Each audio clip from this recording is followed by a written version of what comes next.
warahmatullahi. Alhamdulillah wa nahmaduhu wa nasta'inu wa nastaghfiruh wa na'udzu billahi min shururi anfusina wa min sayyiati a'malina.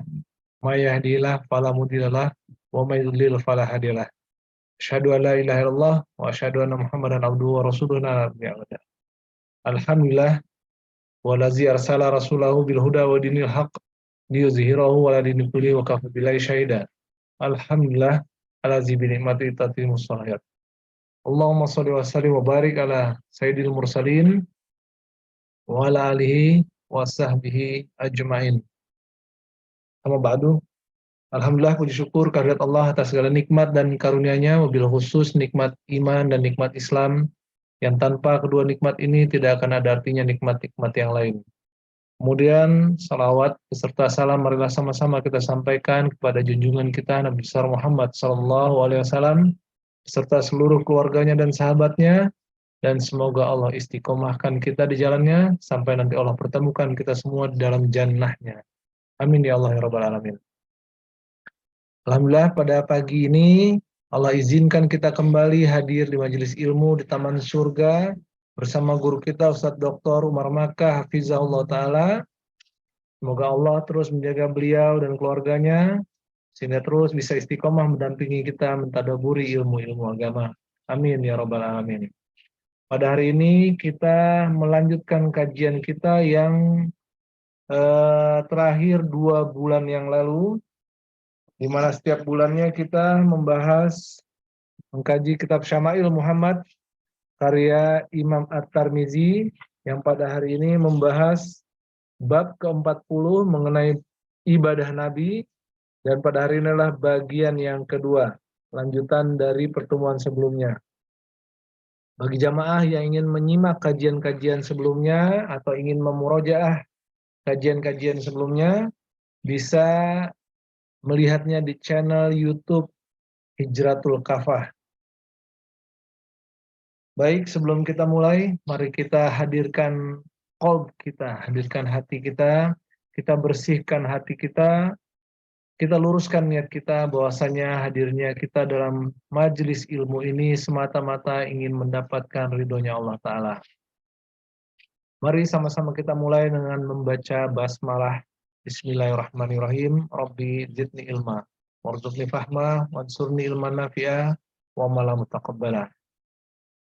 Mari sama-sama kita simak kajian mengenai kepribadian Rasulullah, Syama'il Muhammad, yang akan dibawakan guru kita Ustadz Dr. Umar Makkah Hafizahullah Ta'ala. Tafadol maskuran Ustadz. Ya, Masya Allah. Barakallahu fiqh, dan Syafar dan seluruh pengurus Majelis Ta'lim Hijratul Kafah dimanapun berada, dan seluruh jamaah Masya Allah yang telah bergabung pada kajian kita kesempatan kali ini. Mudah-mudahan insya Allah Allah mudahkan, Allah berkahi majelis kita pada subuh hari ini. Masih melanjutkan pembahasan kita di kitab Syama'ilun Nabi Sallallahu Alaihi Wasallam karya Imam At-Tirmizi rahimahullah.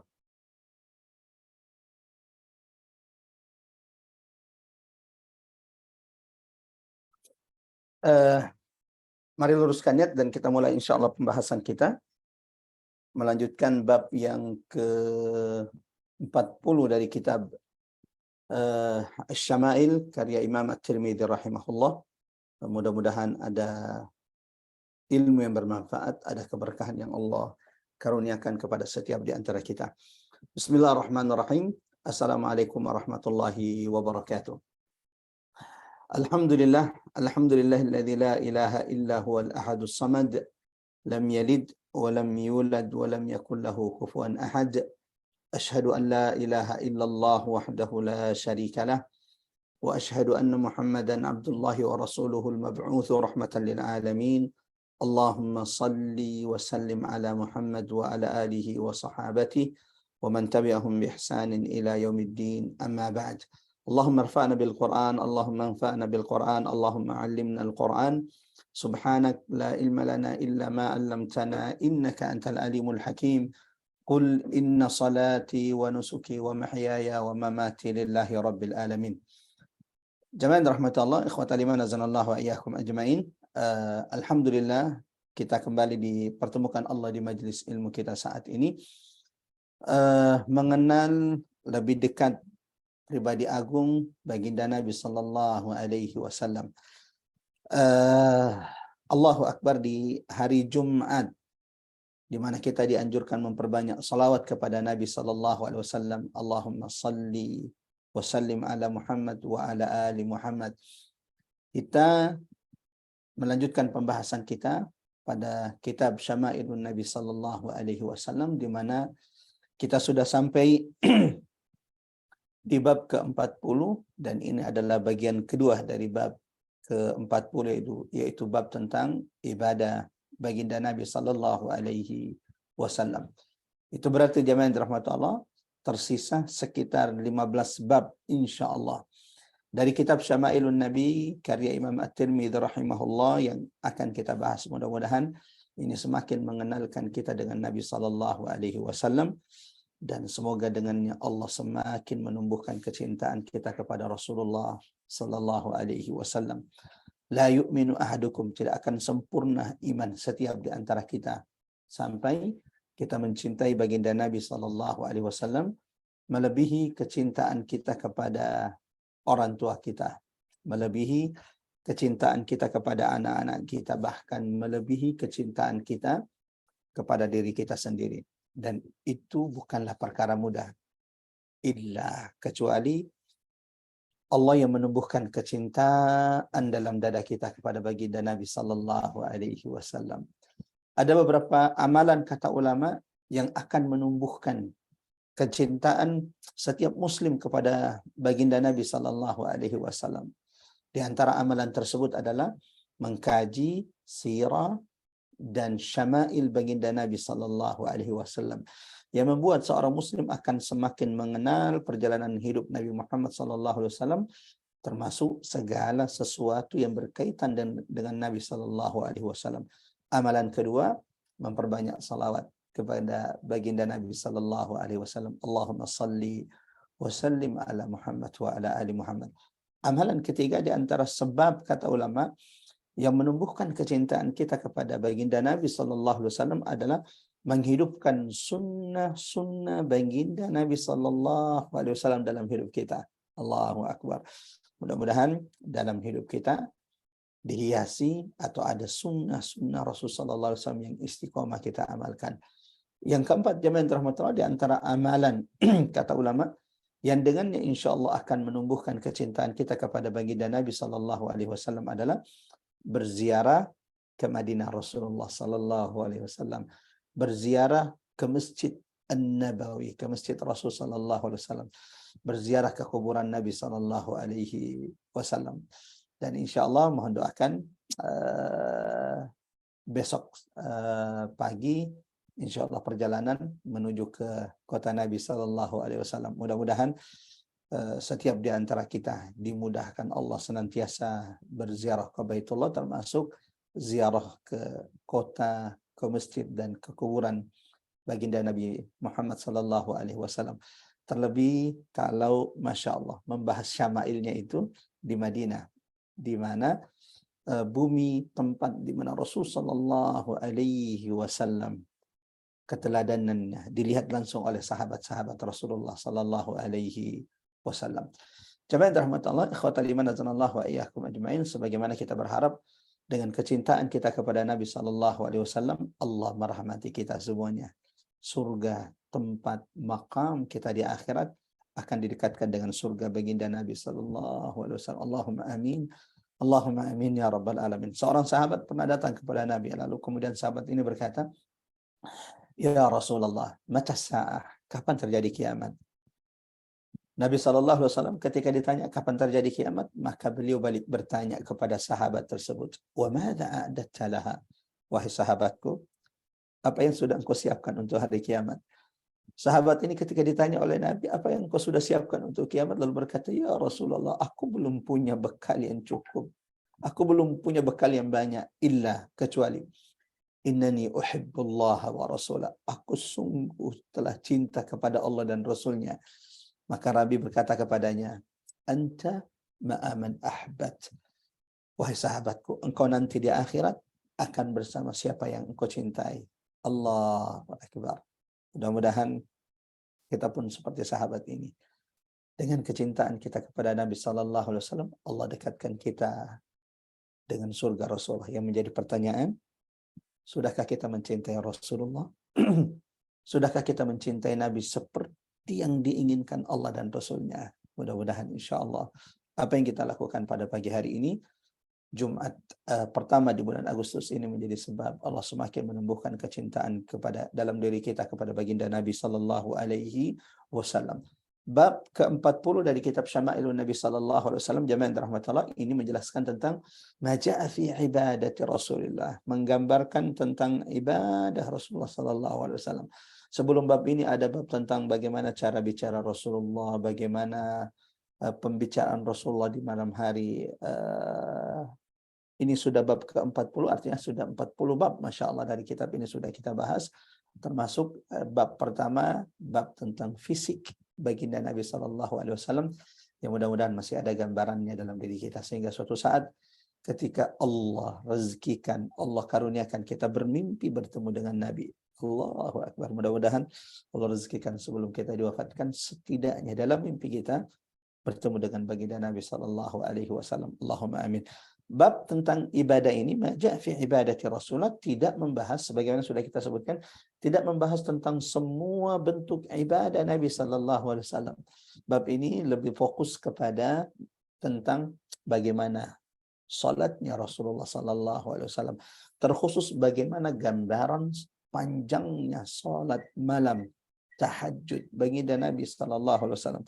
Allahu Akbar. Yang ini menjadi muhasabah bagi setiap di antara kita. Bagaimana baginda Nabi Sallallahu Alaihi Wasallam yang Allah jadikan teladan bagi seluruh umat manusia, teladan bagi semesta, yang sudah dijamin surga terbaik di sisi Allah. Di antara penjelasan ulama-ulama kita bahwa ketika kita doa setelah adzan, ati Muhammadanil wasilata wal fadilah. Al-wasilah, kata ulama, karuniakanlah ya Allah al-wasilah kepada Nabi. Al-wasilah, kata ulama, adalah a'la darajah fil jannah. Al-wasilah itu adalah tingkatan surga tertinggi nanti di akhirat, dan itu adalah milik baginda Nabi Sallallahu Alaihi Wasallam. Hanya Nabi yang bisa sampai di maqam derajat al-wasilah ini. Kita dengan amalan-amalan kita hanya bisa mendekatkan diri kita dengan surga Nabi. Kita tidak mungkin satu surga dengan Nabi Sallallahu Alaihi Wasallam. Derajat tertinggi telah Allah karuniakan al-wasilah bagi Nabi Sallallahu Alaihi Wasallam. Tapi surga kita bisa didekatkan dengan surga Nabi. Caranya bagaimana? Mencintai Rasulullah seperti yang diinginkan, diperintahkan Allah dan Rasulnya. Yang kedua, senantiasa memperhatikan anak yatim, sehingga Nabi mengatakan ana wa kafirul yatim kahataini fil jannah. Di antara juga adalah senantiasa menghiasi diri kita dengan akhlak yang mulia. Karena Nabi Sallallahu Alaihi Wasallam mengatakan, inna min ahabbikum ilayya, di antara orang yang paling saya cintai di antara kalian, wa aqrabikum minni majlisan yaumal qiyamah, dan di antara umatku yang paling dekat majlisnya, tempatnya, makamnya dariku nanti pada hari kiamat, ahasinukum akhlaqa, adalah orang yang paling baik akhlaknya di antara kita. Allahu Akbar. Allahumma kama hassanta khuluqana fahsin akhlaqana. Mudah-mudahan Allah yang telah menyempurnakan fisik kita semuanya juga senantiasa menyempurnakan, memperindah akhlak, etika, perilaku setiap di antara kita. Allahumma amin, Allahumma amin ya rabbal alamin. Di pertemuan sebelumnya, bab 40 atau bagian pertama bab 40, yaitu ibadah Nabi Sallallahu Alaihi Wasallam, kita sudah menjelaskan beberapa hadis-hadis dari sahabat-sahabat Nabi yang pernah melihat Rasulullah salat malam, qiyamul lail,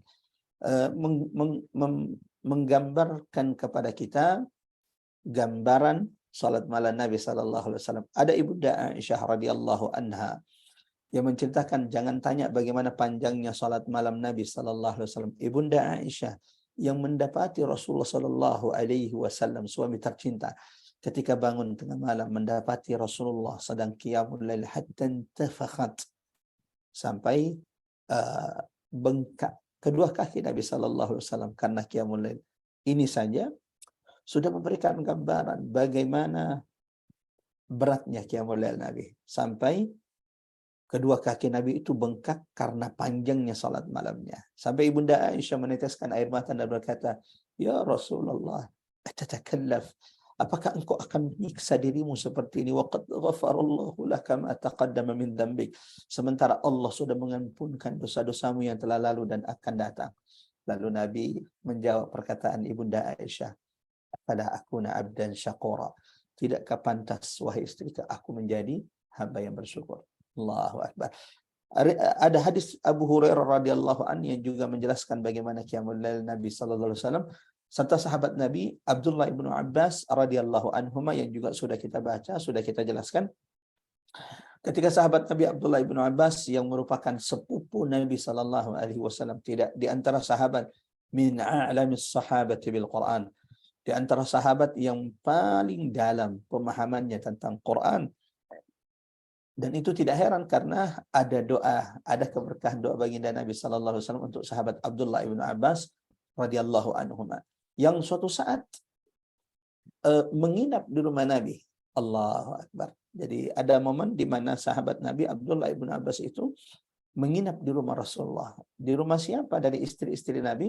Di rumah Ibunda Maimunah, istri Rasulullah sallallahu alaihi wasallam yang tak lain merupakan bibi dari sahabat Abdullah ibn Abbas. Lalu kemudian ketika ia menginap di rumah Rasulullah sallallahu alaihi wasallam dan dia tidur satu bantal dengan Nabi sallallahu alaihi wasallam. Allahu Akbar. Jadi tidurnya satu bantal dengan Nabi.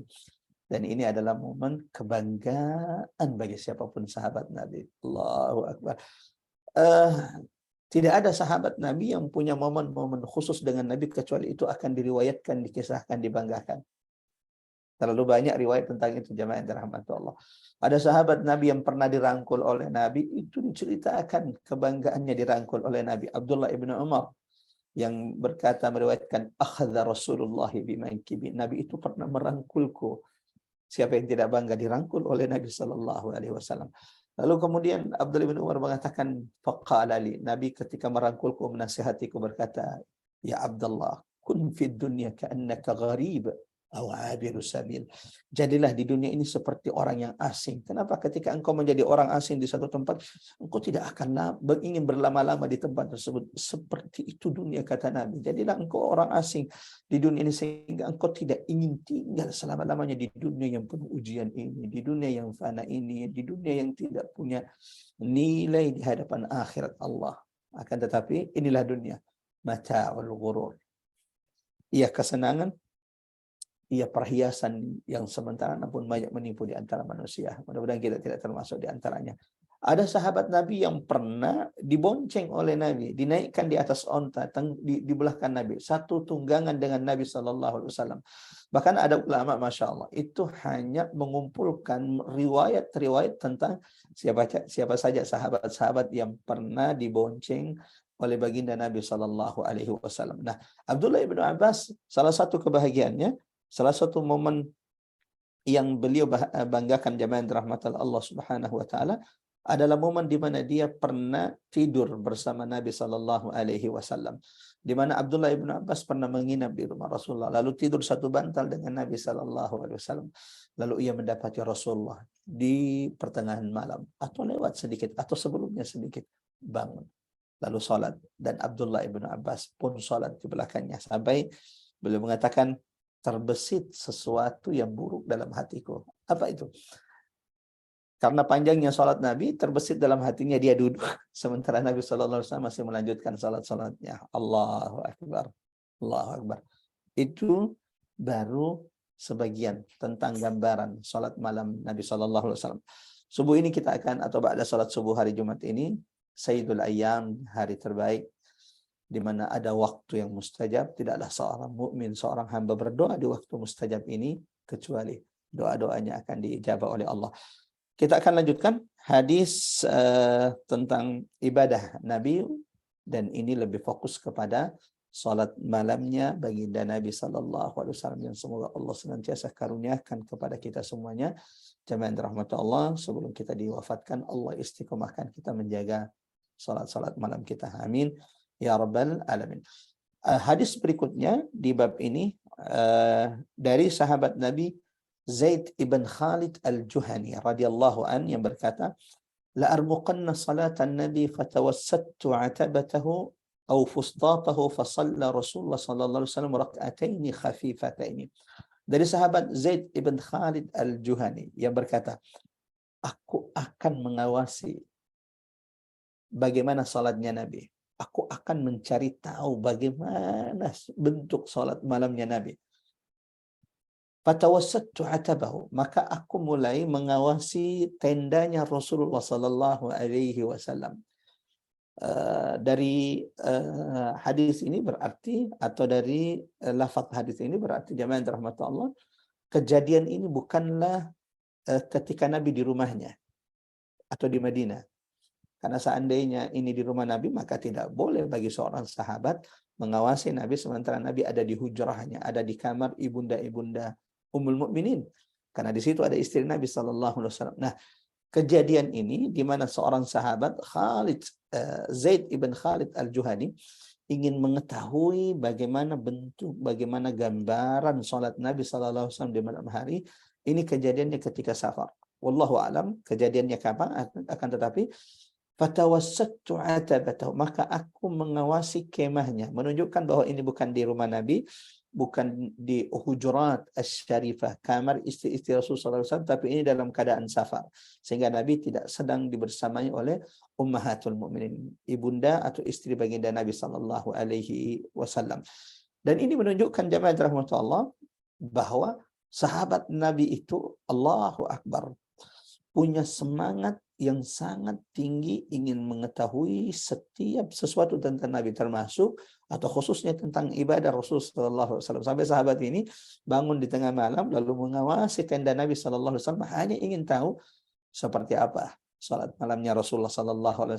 Mari kita dengarkan bagaimana hasil dari pengawasan sahabat ini, hasil dari usaha sahabat ini bangun di pertengahan malam mengawasi tenda Nabi sallallahu alaihi wasallam hanya untuk melihat seperti apa salat malamnya Nabi sallallahu alaihi wasallam.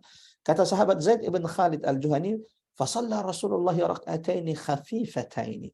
Ternyata salat malam Nabi itu diawali dengan 2 rakaat salat yang ringan. Artinya bacaannya pendek. 2 rakaat pertama salat Nabi sallallahu alaihi wasallam itu adalah 2 rakaat khafifatain, 2 rakaat yang pendek, dan ini yang dianjurkan Nabi. Kalau di antara kita ada yang qiyamul lail, ada yang salat malam, maka kalau seandainya ingin salat 8 rakaat atau kemudian lebih dari itu 20 rakaat atau lebih dari itu, maka hendaklah dimulai dengan 2 rakaat yang ringan.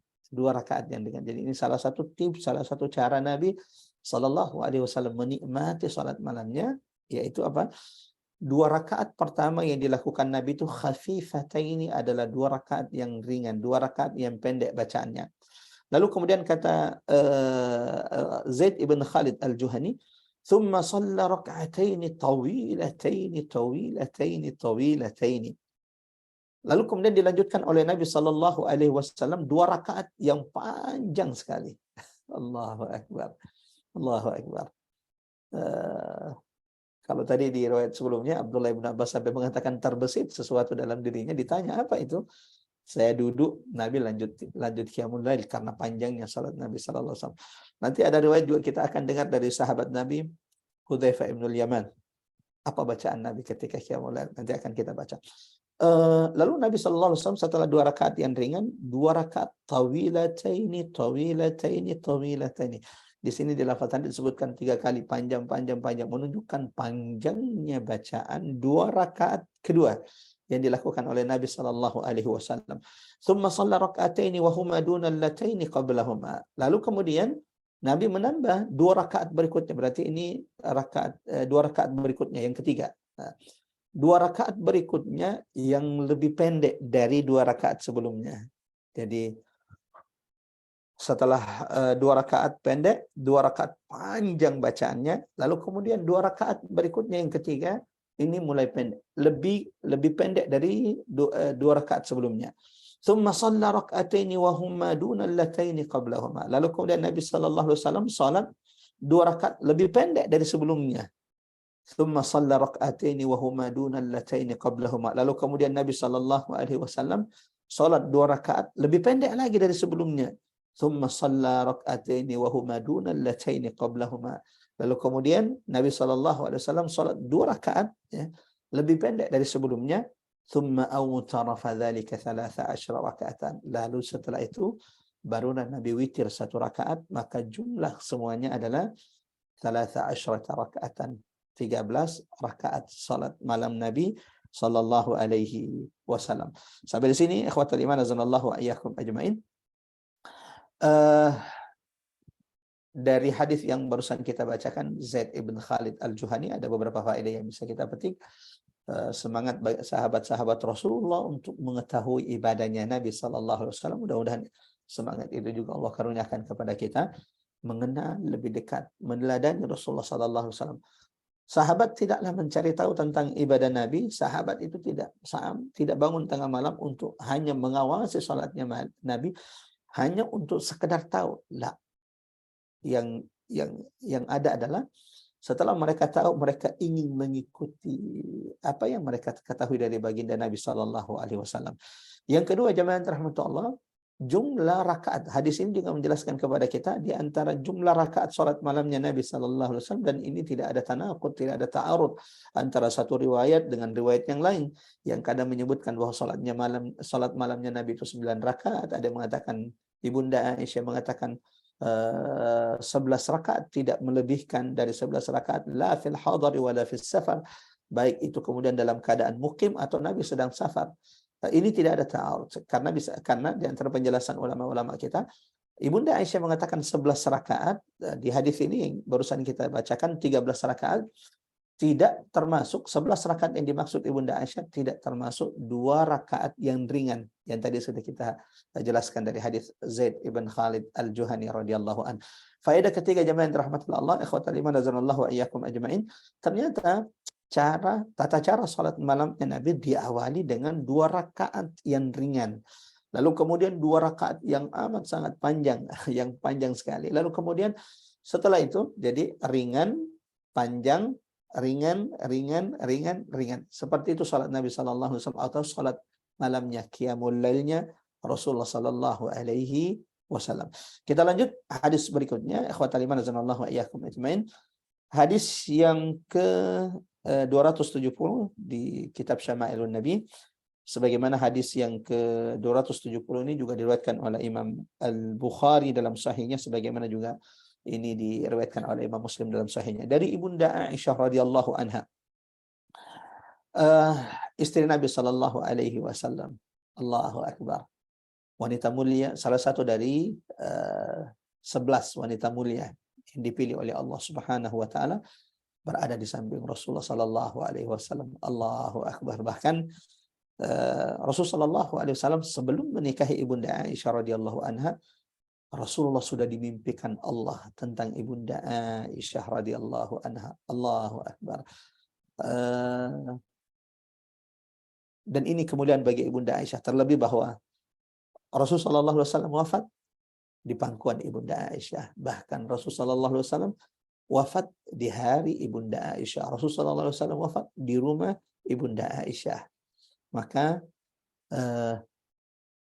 celakalah siapapun yang kemudian memfitnah, merendahkan kehormatan dari Ibunda Aisyah radhiyallahu anha. Mudah-mudahan kita tidak termasuk di antara mereka yang su'ul adab terhadap sahabat-sahabat Nabi, su'ul adab terhadap keluarga baginda Nabi sallallahu alaihi wasallam. Allahumma salli wa sallim ala Muhammad wa ala ali Muhammad. Ibunda Aisyah meriwayatkan, kanat an Abi Salamah ibn Abdurrahman annahu akhbar annahu sa'ala Aisyah radhiyallahu anha. Jadi Ibunda Aisyah pernah ditanya, kaifa kanat salatu Rasulillah fi Ramadan? Bagaimana salatnya Nabi di bulan Ramadan? Faqalat ma kana Rasulullah sallallahu alaihi wasallam liyazida fi Ramadan wala fi ghairi ala 11 rak'atan yusalli arba'an la tasal an husnihinna wa tulihin ثم يصلي أربعا لا تسأل عن حسنهن وطولهن ثم يصلي ثلاثا. قالت عائشة قلت يا رسول الله أتنام قبل أن توتر؟ فقال يا عائشة إن عيني تنامان ولا ينام قلبي. الله أكبر. Ibunda Aisyah pernah ditanya bagaimana salatnya Nabi di bulan Ramadan, yaitu salat malamnya Nabi di bulan Ramadan. Seperti yang kita tahu bahwa Nabi SAW pernah sholat di masjid di bulan Ramadan, lalu tiba-tiba sahabat yang mengetahui bahwa Nabi sedang sholat di masjidnya ikut sholat di belakang Nabi. Hari berikutnya sahabat yang ikut sholat bersama Nabi di bulan Ramadan, sholat malam di bulan Ramadan atau sholat tahajud, menyampaikan kepada sahabat-sahabat yang lain, sehingga di malam kedua bertambah sahabat jumlahnya yang ikut sholat di belakang Nabi. Lalu kemudian yang sholat di hari kedua bersama Nabi menyampaikan kepada sahabat yang lain, sehingga malam ketiga sahabat sudah berkumpul, jumlah semakin banyak yang ingin ikut sholat bersama Nabi di bulan Ramadan. Dan siapa yang tidak ingin sholat bersama Nabi diimami oleh Nabi Sallallahu Alaihi Wasallam di bulan Ramadan. Namun tiba-tiba, Masya Allah, Nabi tidak keluar di hari ketiga. Sampai kemudian keesokannya sahabat bertanya, ya Rasulullah, kami sudah menunggu. Kata Nabi, aku takut itu diwajibkan kepada kalian, sementara kalian tidak mampu melakukannya. Menunjukkan kecintaan Nabi kepada umatnya. Allahu Akbar. Bil mu'minina raufur rahim. Seperti ini yang Allah gambarkan tentang Nabi. Laqad ja'akum rasulun min anfusikum azizun alaihi ma anittum. Penderitaan umat ini amat sangat berat bagi Nabi sallallahu alaihi wasallam. Bil mu'minina raufur rahim. Sampai Allah katakan Nabi itu amat sangat lembut sayang kepada kalian.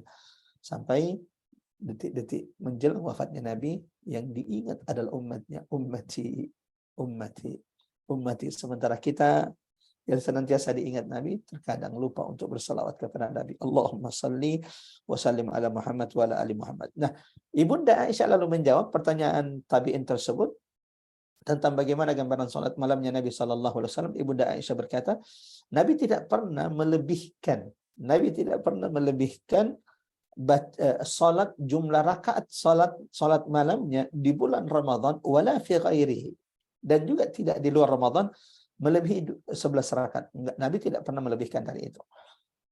Yusalli arba'an, Nabi akan salat 4 rakaat. Jangan tanya bagaimana baiknya bacaan Nabi. Allahu Akbar. Jangan tanya bagaimana bacaan Nabi di 4 rakaat tersebut.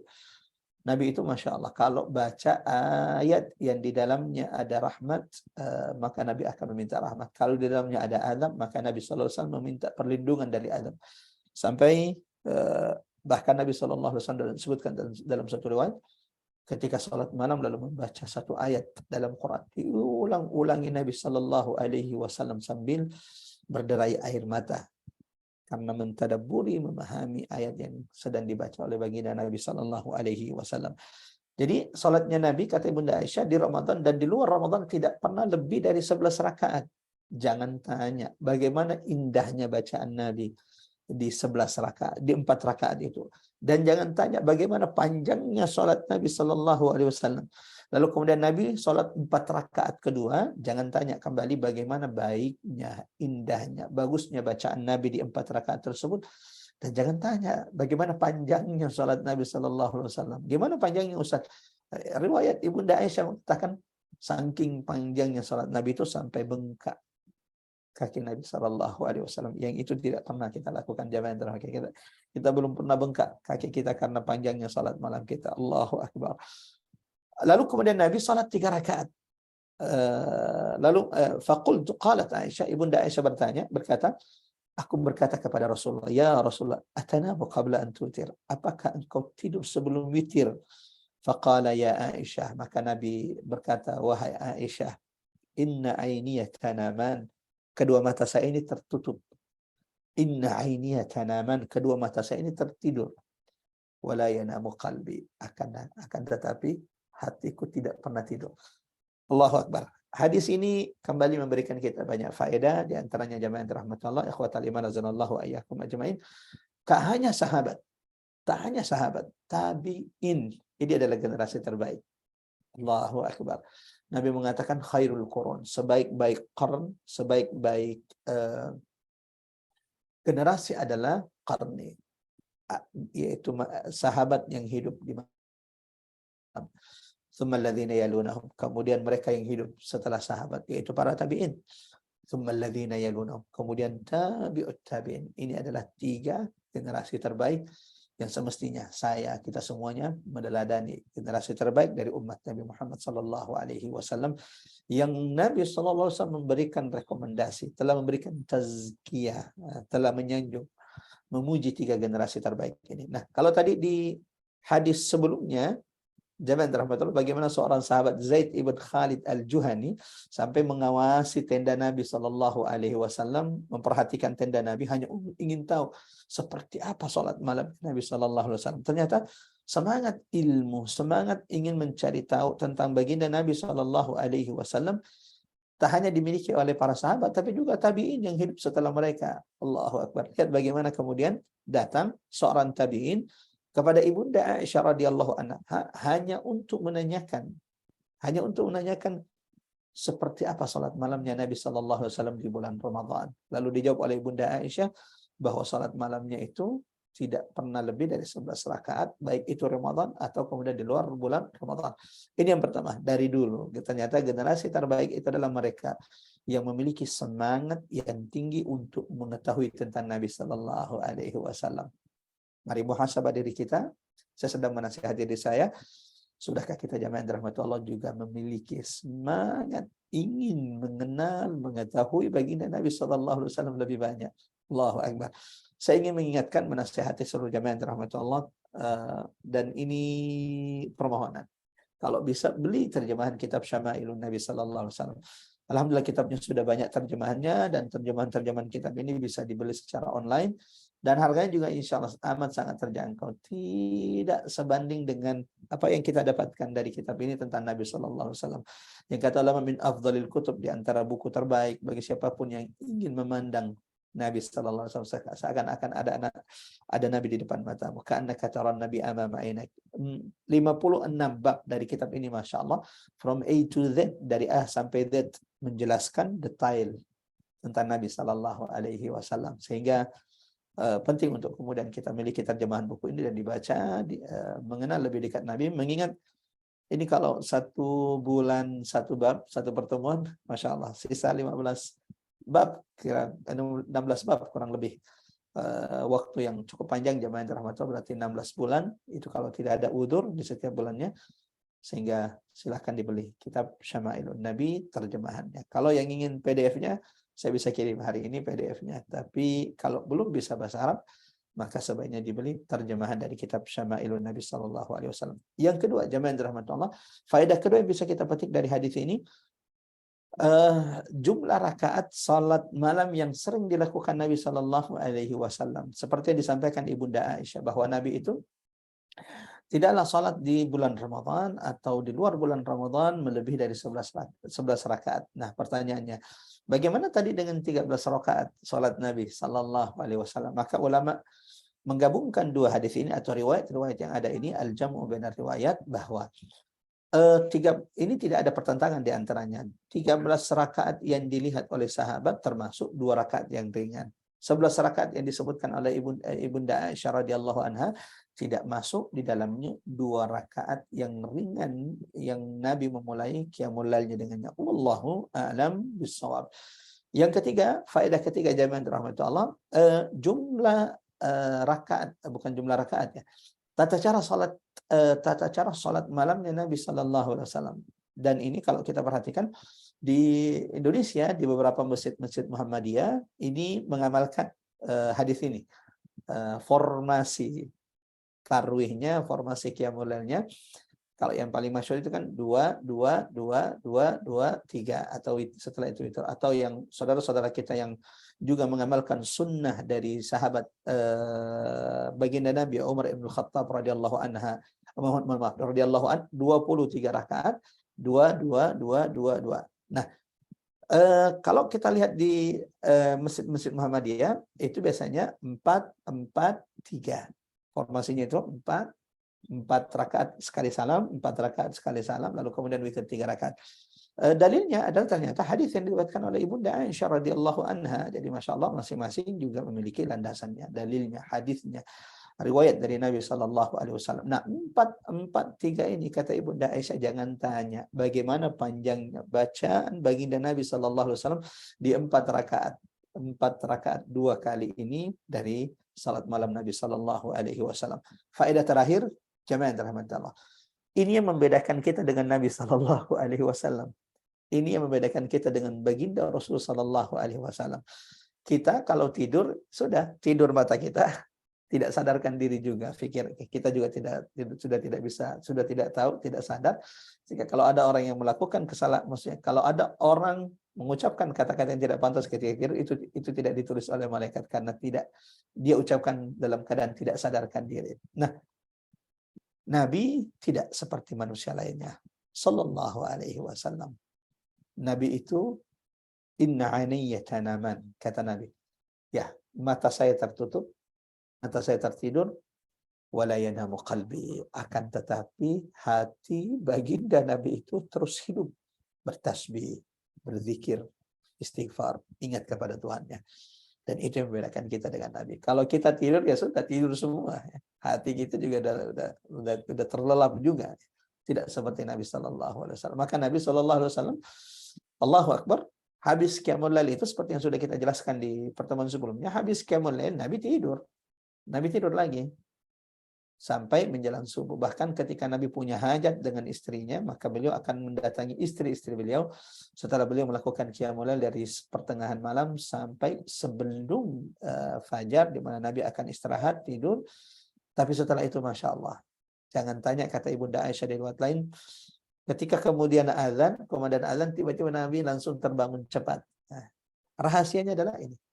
Sehingga kalau kita perlu ngukur-ngukur diri juga, habis qiyamul lail masih ada jeda gitu ya, antara habis setelah kita qiyamul lail dengan subuh masih ada jeda nih, wah tidur nih, ini seperti Nabi nih tidur. Tunggu dulu, kalau kita kira-kira akan terlelap tidur sampai subuh terlewatkan, maka ini tidak bijaksana. Kalau kemudian terlelap tidur qiyamul lail tapi kemudian subuhnya terlewatkan, itu tidak bijaksana dalam qiyamul lail. Karena subuh, barang siapa yang sholat subuh berjamaah, ka'annama qamal laila kullaha, maka seperti orang yang melakukan qiyamul lail satu malam suntuk. Umar Ibn Khattab pernah menegur seorang anak, seorang laki-laki yang Allahu Akbar, rajin betul qiyamul lail, tapi sholat subuhnya terlewatkan. Maka Umar Ibn Khattab mengatakan, laysat minal hikmah, ini bukan dari bentuk hikmah dan bijaksana. Sibuk sholat malam lalu kemudian sholat subuhnya terlewatkan. Kenapa? Sholat subuh berjamaah pahalanya, kata Nabi SAW, ka'annama qamal lailah kullaha, seperti orang yang melakukan qiyamul lail satu malam suntuk. Allahu Akbar. Ini faedah terakhir jamaah terhormat bahwa Nabi itu walau matanya tertidur, tapi ingat hatinya tetap terbangun, zikir, mengingat Allah Subhanahu wa taala. Lanjut jamaah terhormat Allah, ikhwatal iman azanallahu ayyakum ajmain. Hadis berikutnya masih dari Ibunda Aisyah radhiyallahu anha, ummi wa ummukum, anna Rasulullah sallallahu alaihi wasallam kana yusalli min al-laili 11 rak'atan yutiru minha biwahidah fa idza faragha minha ittaja'a ala shikkil ayman. Hadis berikutnya dengan lafaz yang sama sehingga kita tidak baca. Dari Ibunda Aisyah radhiyallahu anha bahwasanya Nabi sallallahu alaihi wasallam salat malamnya itu 11 rakaat. Seperti riwayat sebelumnya. Yutiru minha biwahid, di mana Nabi sallallahu alaihi wasallam witir satu rakaat. Fa idza faragha minha, dan apabila Nabi sallallahu alaihi wasallam selesai dari salat malamnya, ittaja ala shikkihil aiman, maka Nabi sallallahu alaihi wasallam akan tidur tidur di atas bagian kanan dari tubuh Nabi sallallahu alaihi wasallam. Hadis ini hanya menegaskan tentang jumlah rakaat yang biasa disolatkan oleh Nabi sallallahu alaihi wasallam seperti yang diriwayatkan Ibunda Aisyah. Lalu kemudian hadis ini jamaah dirahmati Allah menjelaskan, ikhwatal iman azanallahu ayyakum ajmain, apa yang dilakukan baginda Nabi sallallahu alaihi wasallam setelah Rasulullah sallallahu alaihi wasallam salat malam, yaitu kembali istirahat, kembali tidur. Dan cara tidurnya juga dijelaskan, dan ini sudah detail kita bahas di bab sebelumnya, bab tentang tata cara tidur Nabi sallallahu alaihi wasallam. Yang tidak ikut di tata cara tidurnya Nabi sallallahu alaihi wasallam bisa mendengarkan penjelasan sebelumnya, atau sekali lagi beli kitab Syama'ilun Nabi sallallahu alaihi wasallam, bahwa tata cara Nabi itu adalah tidur di bagian kanan dari tubuh Nabi sallallahu alaihi wasallam. Akan tetapi seperti tadi yang sudah kita ingatkan, kalau kita ini kemungkinan akan terlewatkan sholat subuh setelah qiyamul lail, kalau tertidur maka sebaiknya diisi dengan yang lain, tilawah Quran atau melakukan pekerjaan yang kira-kira sambil menunggu sholat subuh berjamaah di masjid. Lanjut jamaah yang dirahmati Allah, hadis berikutnya dari Ibunda Aisyah radhiyallahu anha, qalat, kana Rasul sallallahu alaihi wasallam yusalli minal laili 9 raka'atin. Bahwa Nabi sallallahu alaihi wasallam di malam hari itu salat 9 rakaat. Jadi 8 rakaat lalu kemudian witir 1 rakaat. Nah, semua riwayat-riwayat ini jamaah dirahmati Allah yang sudah kita sampaikan tentang perbedaan jumlah rakaat salat malamnya Nabi. Mulai dari riwayat yang mengatakan Zaid ibn Khalid al-Juhani radhiyallahu anhu 13 rakaat, lalu kemudian riwayat Ibnu Aisyah mengatakan 11 rakaat, lalu kemudian di riwayat ini 9 rakaat, menunjukkan bahwa salat malam itu, qiyamul lail itu rakaatnya tidak terbatas. Maka siapapun yang ingin salat 11 rakaat, 13 rakaat, bahkan melebihkan dari itu, maka ini boleh-boleh saja hukumnya. Sebagaimana dijelaskan oleh ulama-ulama kita. Wallahu a'lam bissawab. Nah, ini mungkin hadis terakhir yang akan kita bahas. Jamaah yang dirahmati Allah, tentang ibadah Nabi sallallahu alaihi wasallam. Allahu Akbar. Ibadah Nabi ini sampai 3 kali pertemuan ini. Mengingat memang hadis-hadis yang ada di dalamnya lumayan banyak.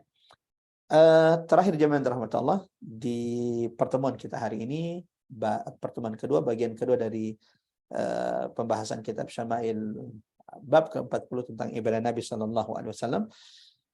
Dan itu juga hanya lebih fokus kepada salat malamnya Nabi. Ini bukan semua ibadah.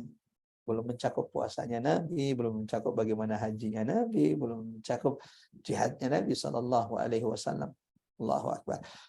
Hadis ke 275, bab majaa fi ibadati Rasul sallallahu alaihi wasallam, tentang ibadahnya Nabi, khususnya tentang salat malamnya Nabi, dari sahabat Nabi Hudzaifah ibn al-Yaman radhiyallahu an. Allahu Akbar. Sahabat ini memiliki keistimewaan. Sahabat ini memiliki kekhususan yang tidak dimiliki oleh sahabat-sahabat yang lain. Apa itu?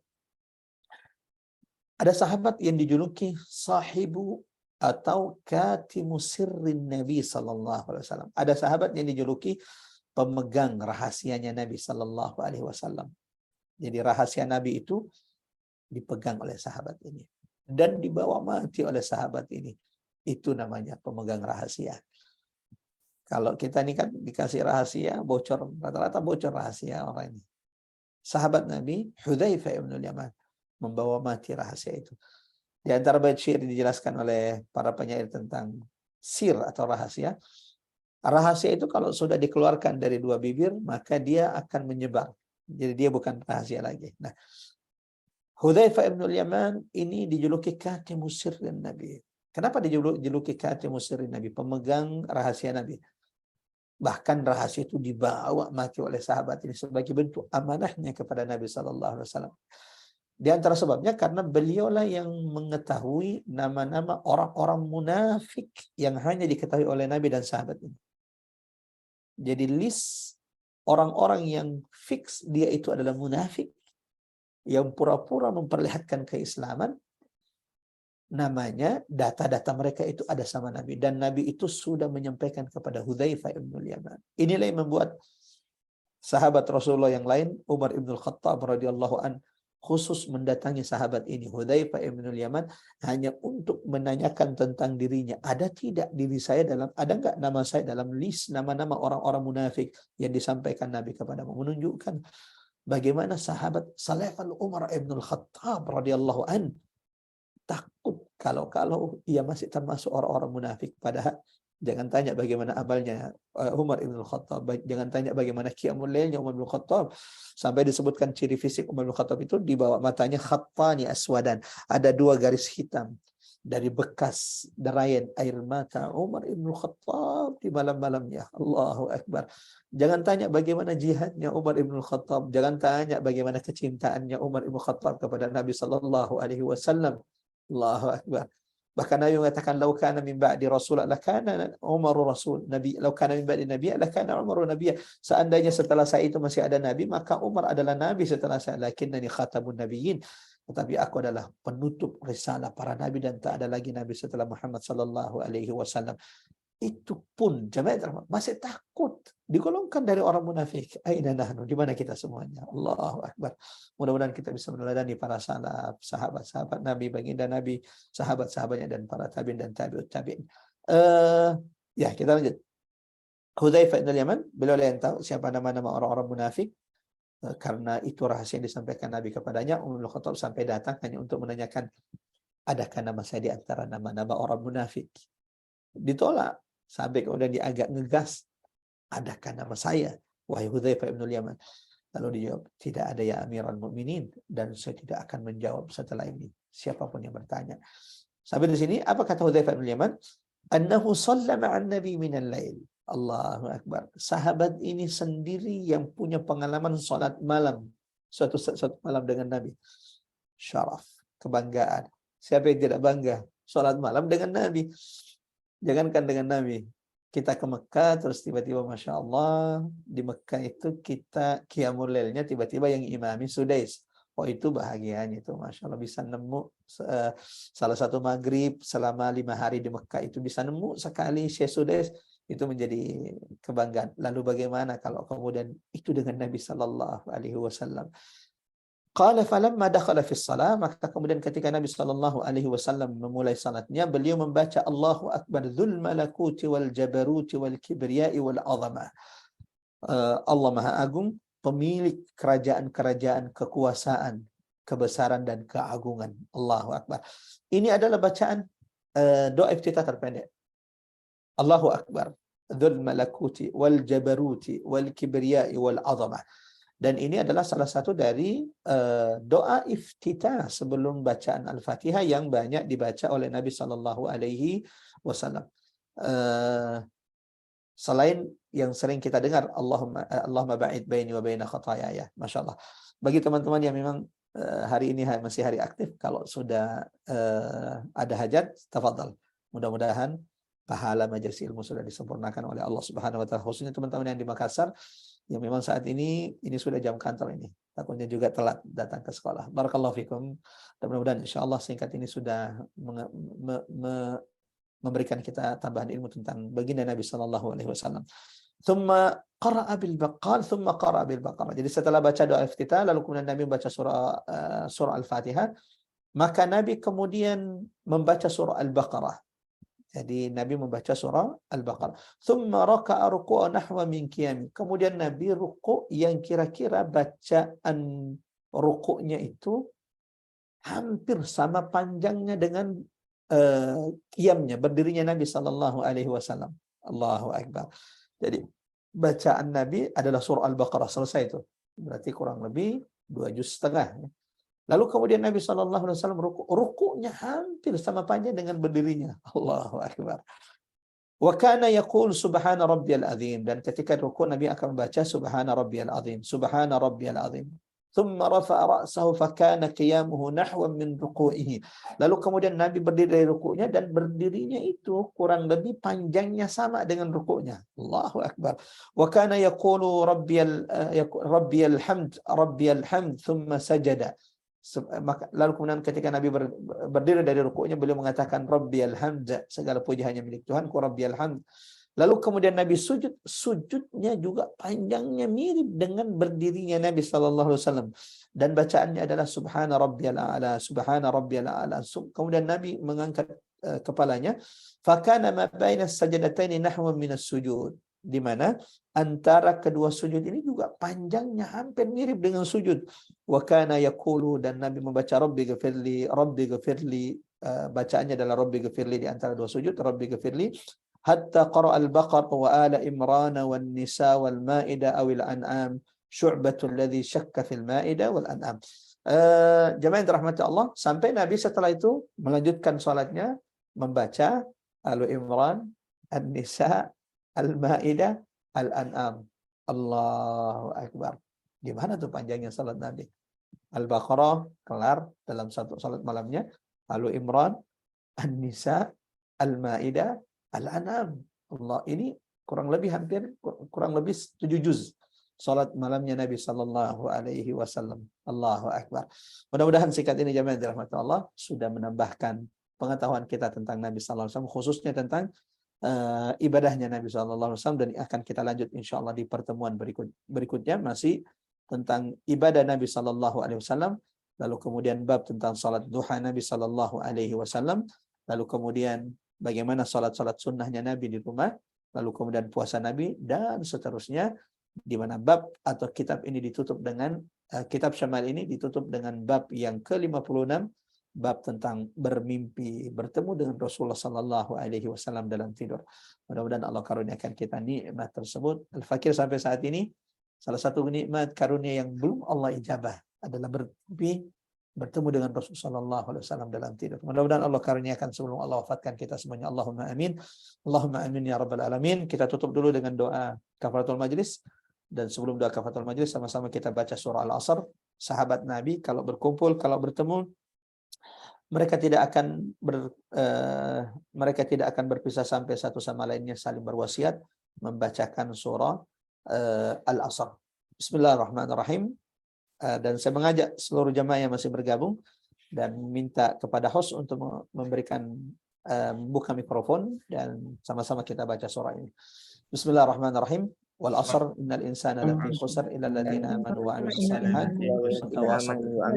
wa tawassaw bis sabr. Mudah-mudahan kita tidak termasuk orang-orang yang merugi di waktu umur kita yang amat sangat singkat ini yang Allah karuniakan kepada kita. Kita tutup dengan doa kafaratul majlis. Subhanakallahumma wa bihamdika asyhadu an la ilaha illa anta astaghfiruka wa atubu ilaik.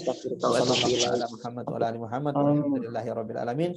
Saya kembalikan kepada host kita Uda Syafar. Tafadhal Uda Syafar. Baik Ustaz, jazakumullah khairan katsiran wa barakallahu fikum Ustaz atas ilmunya. Insyaallah bagian kedua bab 40 tentang ibadah Nabi sudah kita lalui. Kita sekarang masuk ke sesi tanya jawab. Silahkan bagi jamaah yang sudah hadir apabila ingin menyampaikan pertanyaan bisa langsung menyampaikannya kepada Ustaz karena mic sudah diaktifkan. Apa Bu Kartini? Assalamualaikum warahmatullahi wabarakatuh Ustaz. Waalaikumsalam warahmatullahi wabarakatuh. Tafadhal, silakan. Iya Ustaz, afwan tadi yang tentang Rasulullah di bulan Ramadan pada saat sahabat berkumpul dan Rasulullah tidak keluar karena takut menjadikan sholat malamnya sebagai kewajiban. Itu saya pernah dengar jadi ada orang yang akhirnya menganggap ini, jadi dia akhirnya nggak sholat tarawih Ustadz di bulan Ramadan karena berpikir seperti itu. Jadi kan itu Rasulullah pun tidak melakukannya gitu dengan dalil yang tadi Ustadz. Nah itu pandangan Ustadz bagaimana gitu? Padahal kan tarawih kan sholat yang hanya cuma di bulan Ramadan yang harusnya kaum muslimin melakukannya gitu Ustadz. Nah itu yang pertama Ustadz afwan. Yang kedua yang tentang sujud Rasulullah yang sujudnya lama, rukunya lama.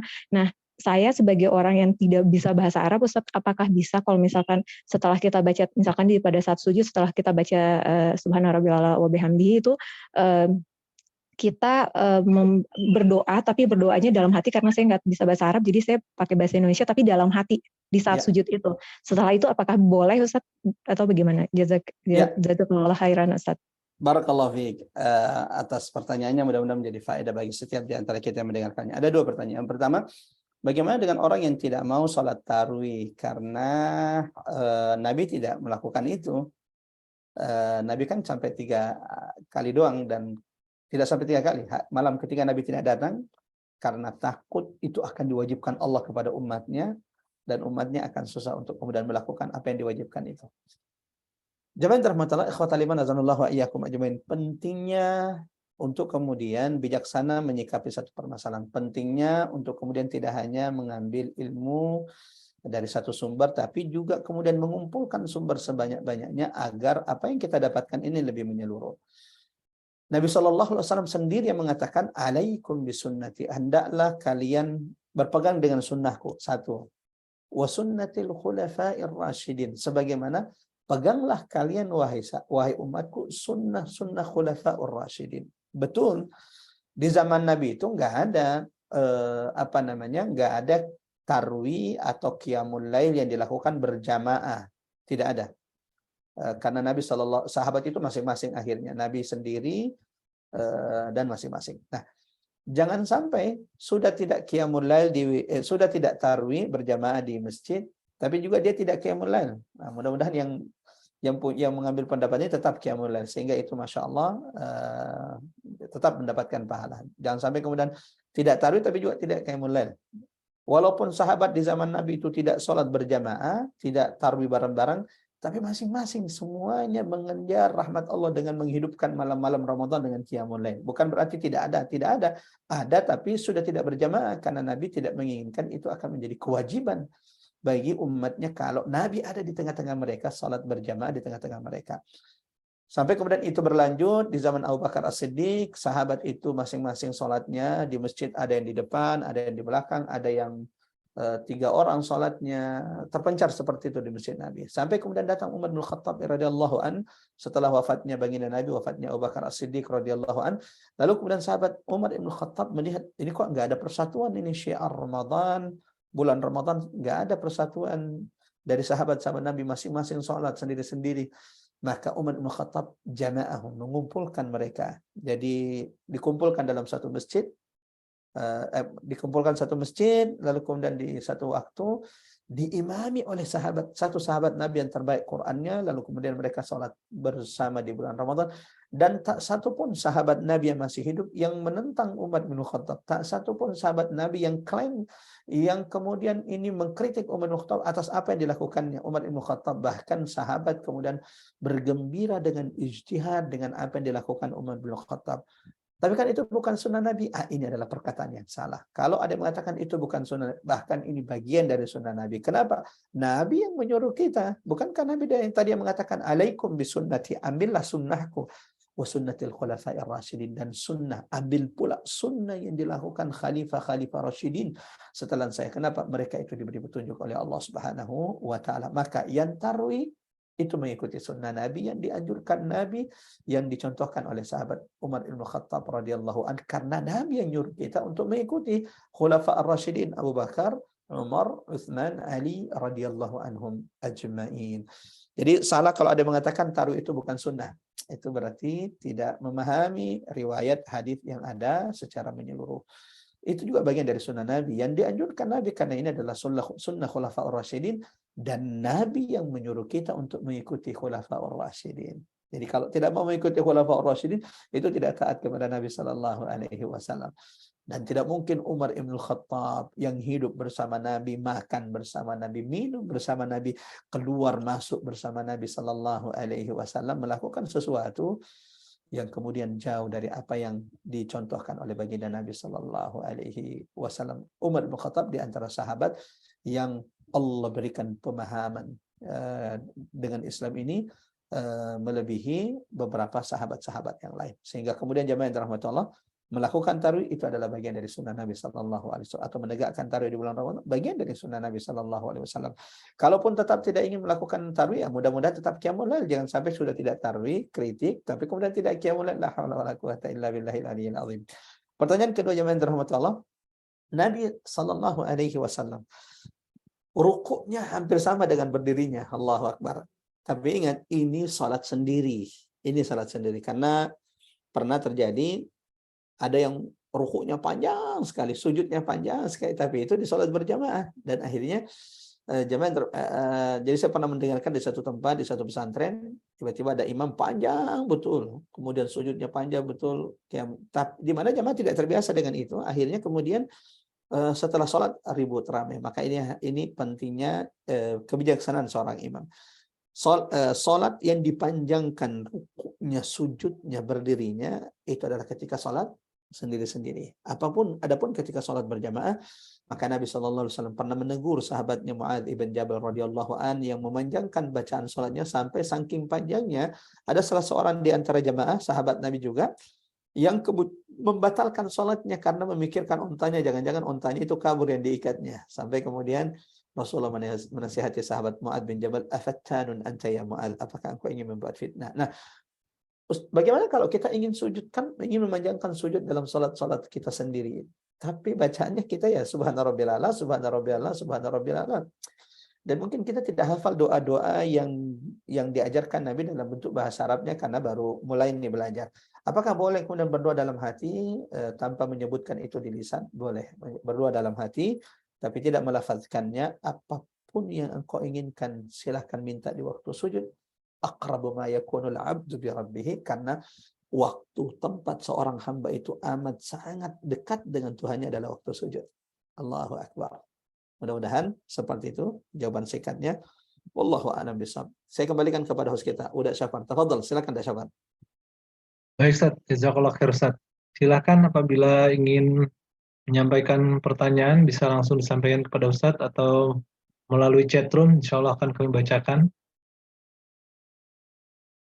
Jadi bisa Ustaz ya, sambil sujud kita sampaikan doa-doa terbaik kita, tapi mungkin tidak dilafazkan ya, khawatir Betul, misalkan nanti Ustaz ya, jadi bercakap-cakap gitu Ustaz ya. betul, betul sekali. Dan ini adalah waktu terbaik. Waktu terbaik. Dalam surah Al-Alaq, kalla la tuti'hu wasjud waqtarib. Wasjud, maka sujudlah, waqtarib, mendekatlah. Dan Allahu Akbar, semakin banyak kita sujud, maka semakin Allah akan tinggikan derajat kita di surga. Dan ini adalah waktu yang mustajab, doa-doa itu dipanjatkan. Sebagaimana sujud inilah yang paling dibenci oleh syaitan, paling dibenci oleh jin, paling dibenci oleh iblis. Sampai kemudian kalau ada orang baca ayat sajadah, imam baca ayat sajadah, lalu kemudian kita sujud semuanya, dan disebutkan syaitan itu akan lari sambil menangis, menyingkir sambil menangis, lalu berkata, wailata, celaka diriku. Anak cucu Adam disuruh sujud, lalu mereka sujud, maka mereka akan masuk surga. Sementara aku disuruh sujud oleh Tuhanku dan aku menentang, maka aku akan masuk neraka. Ternyata syaitan sadar juga ya. Sadar juga. Ya, cuman itulah syaitan. Summa syaitanu syaitanan ya. Karena iblis itu disebut iblis ya karena mereka menolak rahmat Allah, menentang kebenaran yang Allah berikan, yang Allah perintahkan. Seperti itu kira-kira. Wallahu a'lam bishawab. Silakan ada syabat. Dan tadi juga berarti bacaan sujud dan ruku, walaupun yang kita tahu bacanya pendek-pendek, bukan berarti lamanya ruku dan sujud itu jadi lebih pendek dari berdiri ya. Karena Rasulullah Betul. kan bahkan sama berdiri, ruku, sujud gitu ya Ustaz ya. Tidak. Betul. Walau memang lagi-lagi ini qiyamul lail ya, ini qiyamul lail. Jangan sampai nanti udah syafar imam di kantor rukunya hampir sama dengan sujud sama berdirinya, itu bisa. Baca Al-Baqarah alif lam mim aja Ustaz. Allahu akbar. Allahu akbar. Ya kan, bagi yang ingin bertanya, sepertinya belum ada pertanyaan lagi Ustaz. Insyaallah Ustaz ditutup Ustaz dengan Ya. closing. Oh, maaf. Ini ada pertanyaan Ustaz. Afwan. Saya izin bacakan Ustaz ya. Ya. Izin bertanya, biasanya ketika kita sholat tarawih, biasanya makmum protes sama imam karena bacaan yang dibaca panjang, padahal inti dari sholat kita dari ketenangannya, bukan dari cepat sholatnya. Nah, itu gimana Ustaz? Allahu akbar. Jamaah yang dirahmati Allah, ikhwatal iman azanallahu wa iyyakum ajmain. Bukan cuma di Indonesia, terkadang ada protes untuk sholat yang agak panjang ya. Saya bahkan pernah di Mekah tuh. Ini saya lagi sholat di Mekah. Di Mekah masih dekat Masjidil Haram. Waktu itu kita ada kunjungan ziarah ke salah satu masyayikh. Lalu kemudian kita sholat maghrib di masjidnya, dan syekh yang kita kunjungi itulah yang jadi imamnya. Menurut kita yang alumni pesantren standar banget tuh, maksudnya nggak panjang, itu udah standar sekali, nggak pendek nggak panjang. Tiba-tiba setelah selesai sholat, Allahu Akbar, itu dari barisan belakang tiba-tiba dia teriak, lish tawal, jadi kenapa ente panjangkan bacaanmu? Hanya ribut lah di masjid. Saya bilang, wah bukan cuma di Indonesia ternyata ada yang protes kalau bacaan panjang. Nah, ikhwatal iman azanallahu wa iyyakum, jemaah yang dirahmati Allah. Alhamdulillah saat ini saya lihat masjid-masjid kita sudah semakin banyak yang sadar akan pentingnya qiyamul lail, lalu kemudian bagaimana memperbaiki bacaan qiyamul lail. Saya masih dapat waktu masih SD, waktu kita masih kecil, bacaan imam kita ternyata atau bacaannya sudah tidak baik, terus pendek pula salatnya. Nah, sekarang Masya Allah sudah banyak masjid-masjid yang kalau itu datang Ramadan, mereka sampai menyewa imam. Jadi termasuk yang di kampung saya, ya, di desa-desa sekitar saya, Masya Allah, yang itu tidak pernah terjadi sebelumnya. Masjid-masjid itu rame-rame, mereka itu menyewa imam, atau kemudian mengundang anak pesantren, lalu kemudian mereka sewa selama 1 bulan, atau waktu-waktu tertentu, untuk kemudian mengimami mereka selama bulan Ramadan. Nah, saya hanya ingin menyampaikan bahwa inilah pentingnya majelis ilmu, pentingnya kita menghidupkan ilmu di tengah masyarakat kita. Karena semakin mereka bertambah ilmunya, insya Allah mereka sendiri yang akan minta agar sholat tarawih itu dipanjangkan. Dulu kita masih jarang sekali mendengarkan ada masjid, baik itu di Jakarta atau di luar Jakarta, yang mengadakan tarawih 1 juz. Tapi hari ini Masya Allah sudah sering kita dengarkan ada masjid, ada banyak masjid yang menyiapkan qiyamul lail dengan sensasi 1 juz, bahkan 2 juz, bahkan 3 juz. Bahkan kita dengarkan Masya Allah di daerah Temboro itu sampai 30 juz satu malam. Allahu Akbar, gimana tuh 1 juz, 30 juz satu malam. Allahu Akbar. Nah, jamaah rahmat Allah. Adanya protes biasanya karena belum adanya ilmu di tengah masyarakat tentang pentingnya qiyamul lail dan seperti apa gambaran qiyamul lailnya Nabi, qiyamul lailnya sahabat Nabi. Kalau mereka sudah tahu, punya ilmu tentang itu, insya Allah tidak akan kemudian sampai protes ketika imamnya sedikit memanjangkan. Kalaupun ada, ya inilah dakwah dengan perbedaan masyarakat kita, jamaah kita. Mudah-mudahan ini tidak, bagi adik-adik yang imam atau ustadz-ustadz, tidak menjadikan mereka kemudian setelah itu merasa putus asa atau kemudian merasa tersakiti. Inilah tantangan-tantangan dakwah dan inilah kerikil-kerikil dakwah. Mudah-mudahan insya Allah semakin mereka sadar memahami tentang seperti apa panjangnya tarawihnya sahabat Nabi, di setiap rakaatnya seperti bagaimana gambaran jumlah panjang ayatnya, bacaan tarawihnya di zaman Umar bin Khattab. Yang itu kalau kita dibandingkan, la haula wala quwata illa billah, kita ini nggak ada apa-apanya. Seperti itu kira-kira. Wallahu a'lam bissawab. Silakan ada syafaat. Baik Ustaz, sepertinya belum ada pertanyaan lagi Ustaz. Silakan Ustaz. Ya. Masya Allah, barakallahu fikum, jemaah rahmat Allah. Sampai ketemu insya Allah di pertemuan berikutnya bulan depan, bulan September, masih melanjutkan Syama'ilun Nabi Sallallahu Alaihi Wasallam, lebih dekat dengan pribadi agung mulia baginda Nabi Sallallahu Alaihi Wasallam. Mudah-mudahan apa yang kita bahas pada kesempatan kali ini semakin mengenalkan kita dengan Nabi, semakin mencintakan kita dengan Rasulullah Sallallahu Alaihi Wasallam. Allahumma salli wa sallim ala Muhammad wa ali Muhammad. Saling mendoakan dan mudah-mudahan Allah kumpulkan kita kelak bersama Nabi di Jannatul Firdausil A'la. Wassalamualaikum warahmatullahi wabarakatuh. Assalamualaikum warahmatullahi wabarakatuh. Waalaikumsalam warahmatullahi wabarakatuh. Jazakumullah khairan katsiran Ustaz atas ilmunya. Semoga Allah ridho atas ikhtiar kita untuk menuntut ilmu. Allah berikan kita kemampuan untuk mengamalkannya, mendapatkannya, dan bahkan berjihad dengannya. Informasi selanjutnya, insya Allah besok kita akan melanjutkan kajian kita Halaqah Tadabbur Quran. Bagi yang berkesempatan, silahkan join. Informasinya akan kami sampaikan, kami sharing nanti di WhatsApp group. Besok pagi kita akan membahas Al-Baqarah bersama guru kita Ustadz Abu Hanif Kusnadi Alipatada. Kami mohon maaf atas segala kekurangan. Sampai jumpa pada pertemuan berikutnya. Kita tutup dengan baca hamdalah. Alhamdulillahirabbil alamin. Billahi taufiq wal hidayah. Assalamualaikum warahmatullahi wabarakatuh.